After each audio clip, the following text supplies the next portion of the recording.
Yeah.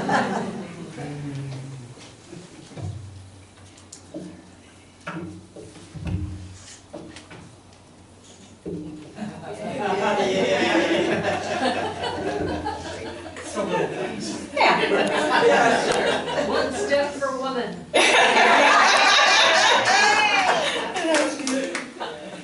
Yeah, it is International Women's Day, and I didn't plan a talk for that. There is a book that was produced in Quebec in 1987 that is a wonderful overview of the International Women's Day. The author is Renee Cottage, who is an Oregonian now, Quebecois who moved to Oregon, so if you're interested in following up on that. Today, however, what I had said I would talk about is the ongoing exploration of the UU principles, and today is number 4. And on your bulletin, it shows you, what that is, and we're going to be talking about the free, responsible search for truth and meaning. So that's 5 words we have to define. So I'm going to start with the first one, free. In the Unitarian tradition, Unitarian Universalism has always been part of that body of philosophy that is called by those pedants at Oxford and other places liberal humanism. And the word liberal comes from the word liberty. It's the same thing, the Latin word liber, free. But there's also an interesting thing, because liber is also related to libra, and in Latin, that we're talking about books, library books. So I have always enjoyed that little connection, that to be free is to be able to read. And one of the things I love about what's happened in the world is worldwide, literacy has gone from like 1% of humanity since the Gutenberg Press to about 99% of humanity. And as literacy increases in any nation, the whole everything, the well-being of everyone increases because they have access to the information they need to live a good life. So we want to talk about how sometimes there's ups and downs in that process, but that is there. So the free search. When we say we are free to search, we're not limited by a particular doctrine or dogma or authority saying you can only look here, you can't look over there. And that is what has drawn many of us to this particular room at this time, because we don't like that, and we know better. There's a part of us that just knows better. It can't just be in one place. It can't be limited that way. So it is an unlimited process that we're engaged in. However, responsible, suddenly we got limits. I'm going to be free in my search, but I'm not going to be imposing my stuff on other people. I'm not going to be just wandering off into stuff that I know is dangerous for me and other people. I'm going to be thoughtful about this. I'm going to respond to what I am discovering in thoughtful ways. I'm going to be response-able with this material. And so as I continue on this search, as we all continue on this search, we can go anywhere we like, but we also recognize, well, I'm not going to do damage in this process. I'm going to be caring in this process. And that's huge. That's huge. There was a time when vivisection was considered okay. We've gotten over those kinds of ideas, right? That we can actually be thoughtful and caring as we try to find out what's really going on here. So then we get to search. What is a search? What does it mean to be a seeker? A seeker. For one thing, it implies there's something that I don't already have, right? I'm looking for something. And in our culture, we're all looking for something. We're all being told we don't have everything we need. A few of us have been downsizing a lot because we've given up that materially, but that idea that there is always something more, something beyond, there is something greater, there is something I'm ready to experience. And in the world of material, there are limits on that. But in the world of information and energy, there are no limits. I can expand my possibilities into infinity and eternity. And that has some interesting implications because it says I am not bound by the material world. So my seeking might want to go outside of my material experience. In fact, it must go outside of my material experience. And so what begins to happen as we explore the nature of the world and ourselves, we begin to realize the material world isn't enough. And then something else begins to emerge. And that's actually what is happening to the Unitarian Universalist Association overall. Because for a number of years, it was caught up in the materialist surge, the material surge, and maybe a philosophical one, but it hadn't gotten into this possibility of infinitude of which we are a part. And so there is a shift happening across the association, and we are part of that shift. In fact, as far as the folks who keep looking at us go, you're right on the leading edge. We have found that way where we can recognize we're in the world, and the world is part of something bigger that we are also part of. And we are tapping into that in many ways, whether it's our wonderful Zen meditations, or the goddess dances, or the treatments, or any number of wonderful things people are doing to get in touch with that thing that is, or that something that is indefinable and ineffable, that is so much more than we are. And I know even on fog you guys are doing that, the outdoor group, when you're out in nature. Emerson would approve. So this search never ends. One of my favorite parts, I've got several favorite parts of the autobiography of a yogi, but Yogananda talks about at the end of that time that the man that he had spent his whole childhood looking for and suddenly showed up was what he calls his guru, his teacher, his gate opener. And at one point, this man who was in his 50s when this young boy met him, ended his time on the planet. And Yogananda was just totally heartbroken and bereft, because that was his anchor. That was his way of knowing, his guidepost on his path. And as it happens, after he had been mourning for quite some time, he was sitting in a hotel room in Mumbai, and suddenly that man was in the room with him, in full body form, and proceeded to let him hug him, and they talked and so on. And in the story, Yogananda says, so what are you doing these days, right, basically? And the guy says, well, you know how confining it was for me to work with you all when you were in your bodies. You all just, there were these blocks all the time. And, well, I'm getting to work with people who are in their astral form now, and it's wonderful.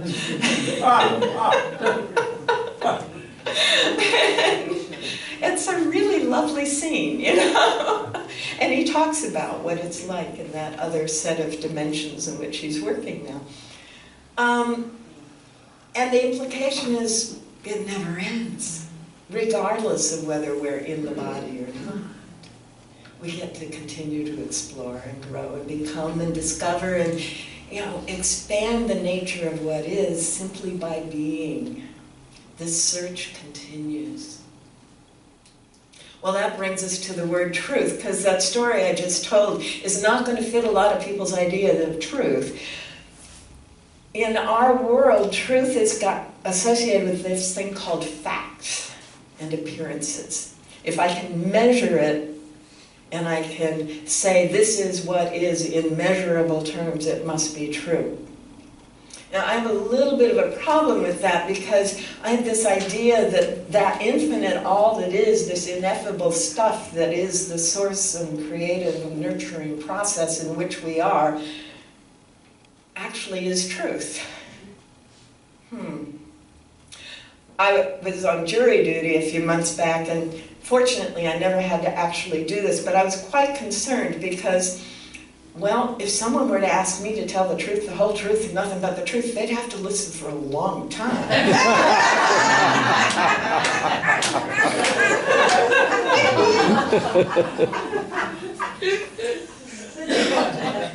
It just happened that in every case I was there, one of the attorneys was working on something for me, so I didn't ever have to face that issue. Oh my goodness. So we're doing this, we're engaging in this free and responsible search, this ongoing search for truth. And I gotta say, it's not just the facts, man. You know, it's not just the facts. There is so much more going on.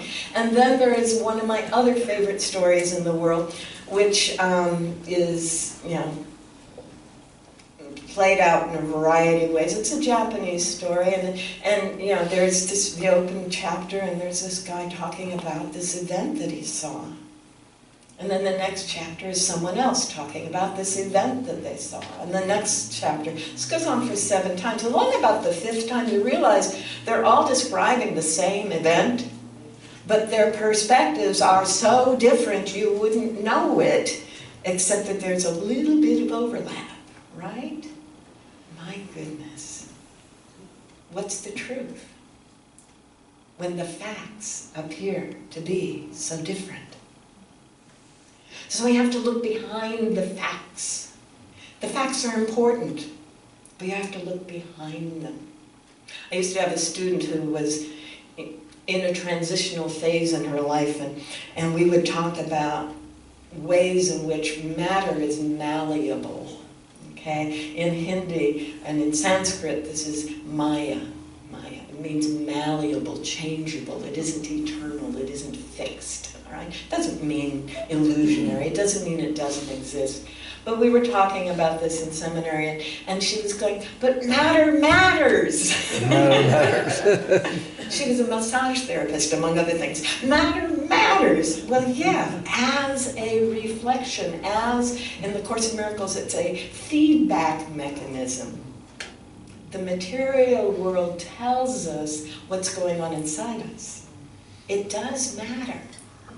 But if you attempt to make changes at the realm of matter, I have this little thing that I make up for my students. In the realm of matter, you make changes at the material level. You make material changes, okay? So, you know, when the bone was broken, we got a doctor in there and he bolted it all together so it would set properly. That was very nice. And when it's done setting and when the muscles have all recovered, maybe we'll take it out. That would be nice.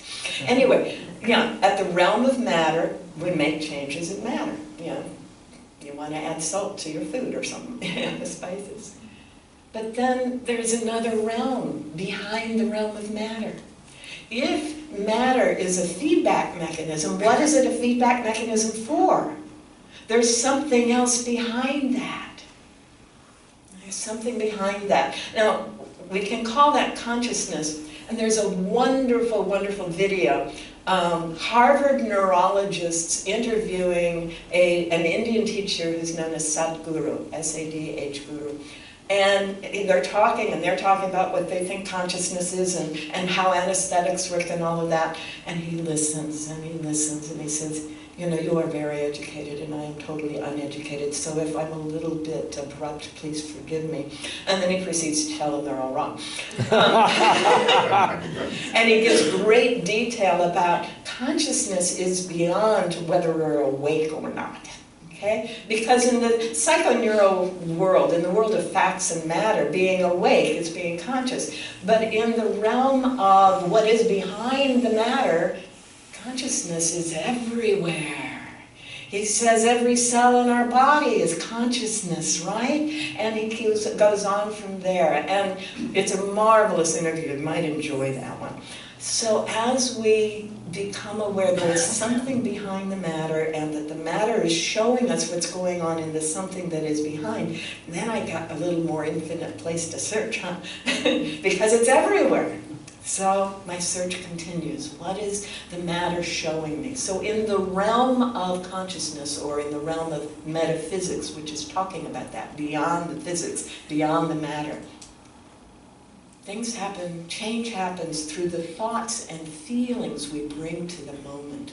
And not just our conscious thoughts, not the ones we're aware of, but also those deeply buried feelings and thoughts about the nature of reality. And that's what we're seeing going on in the world today. They needed something to be afraid of, so they took a flu that's no different from any other flu, according to the World Health Organization. I have the report. You know, it's no different from any other flu, and they're making it into this huge thing to be afraid of.